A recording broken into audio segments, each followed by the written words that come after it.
MrBeast dropped 456 people into a massive, real-life recreation of Squid Game, all competing for a staggering $456,000 in cash. Looking at a gauntlet of playground challenges, the intuitive strategy is to rely on raw athleticism. The assumption is that the fastest sprinters and the strongest lifters have the highest probability of surviving to the final round. But sprinting out of the gate is often a mistake. In red light, green light, the players who bolted toward the finish line were instantly picked off when the architect threw in a completely unannounced yellow light. Physical advantages were further neutralized by the psychological design of the later games. Being the strongest person in the room offers zero protection when the mechanics of the game force you to betray your closest allies to move forward. The survivor who actually walked away with the prize didn't just outrun the others. They navigated the room by ensuring that whenever the system created a point of failure, they were busy shifting that danger onto someone else.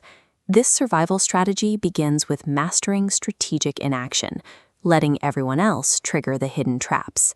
In red light, green light, several players intentionally held themselves in dead last. By staying in the back, they allowed the front runners to clear the path and act as live tests for the timing of the stops.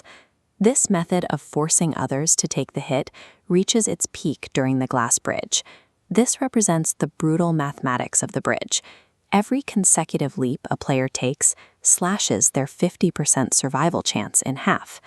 By the fourth jump, a frontrunner's odds of staying in the game drop to nearly zero. Recognizing this, players at the back of the line refused to move. They were stalling the clock, forcing the players in front to take the blind leaps of faith on their behalf. During the early phases of a massive elimination event, strategic inaction is the most logical path. It effectively transforms your competitors into a human shield. The second phase of the system involves the manipulation of team dynamics, starting with the tug-of-war. Players immediately began optimizing their 10-person squads for pure brawn, actively excluding anyone they perceived as weak to ensure physical dominance on the rope. But the game's design is built to punish those who rely too heavily on social bonds or physical alliances. The Marbles Challenge forced players to eliminate their chosen best friends. Physical strength was rendered useless, replaced by the cold logic required to win 20 marbles from the person you trusted most. Relying on social alliances becomes a liability when the rules are specifically designed to isolate you and demand self-preservation. Eventually, the system forces a pivot. You have to move from passive observer to active participant.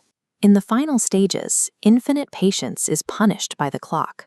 On the glass bridge, 4 players who successfully stayed in the back were eliminated the second the timer hit zero. The final challenge, musical chairs, explicitly outlawed hovering. To win, players were forced into continuous, high-stakes movement until the music stopped. Passive risk avoidance works while there is a crowd to hide in, but it guarantees elimination the moment the timer becomes the primary threat.